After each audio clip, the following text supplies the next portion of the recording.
స్టార్టింగ్‌లో మంచి ఎంటర్‌టైన్‌మెంట్ అనమాట. నారాయణమూర్తి గుర్తొచ్చేస్తాడు. ఇదేంటి ఈ సినిమాలో ఈయన ఎందుకు కనపడతాడు? ఈయనని అసలంటే నారాయణమూర్తిని కనపడేలాగా చేశారనమాట. ఎర్రజెండ ఒక్కసారిగా థియేటర్ మొత్తం రచ్చ చేస్తారనమాట. చాలా మంచి ఎంటర్‌టైన్‌మెంట్ ఉంటది. ఫస్ట్ హాఫ్‌లో కాలేజీ, హాస్టల్, పిల్లలు, లేడీస్ వాళ్ళు అంటే ఆ ప్రేమ బంధాలు, వాళ్ళ క్రష్‌లు, హీరో సైకోగా మారే విధానం అంటే నా పోరి అనుకున్నప్పుడు ఇంకెవడు మాట్లాడకూడదు అని ఒక విధంగా హీరో ఆ కోవలోకి వెళ్ళిపోతుంటారు కదా, ఆ సైకోయిజాన్ని చూపించాడు. ఎంటర్టైన్మెంట్తో పాటు సైకోయిజాన్ని చూపిస్తుంటే హీరో మీద కోపం వస్తుంది. ఇక హీరోయిన్ భయపడుతుంటే, ఆమె 4 గోడల మధ్య నలిగిపోతుంటే, ఆమె వణుకుతుంటే మనకు వణుకు పుడుతుంది.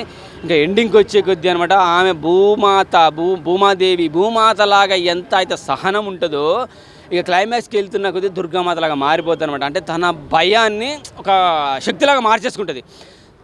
ఇంటికాడ తల్లి లేదు, తండ్రి చీ అన్నాడు, లవరు చీ అంటున్నాడు, చుట్టూ సమాజం అంతా చీ అంటున్నది, ఒక రకంగా వాడేయాలని చూసేస్తున్నది, చాలా దారుణంగా చూస్తున్నారు. అటువంటి అప్పుడు ఏంటంటే ఆడపిల్ల ఆటోమేటిక్గా 4 గోడల మధ్య పిల్లిని బంధించి కొడితే పులి అలాగా మారదు, ఆడపిల్ల కూడా అలాగా మారిందనమాట.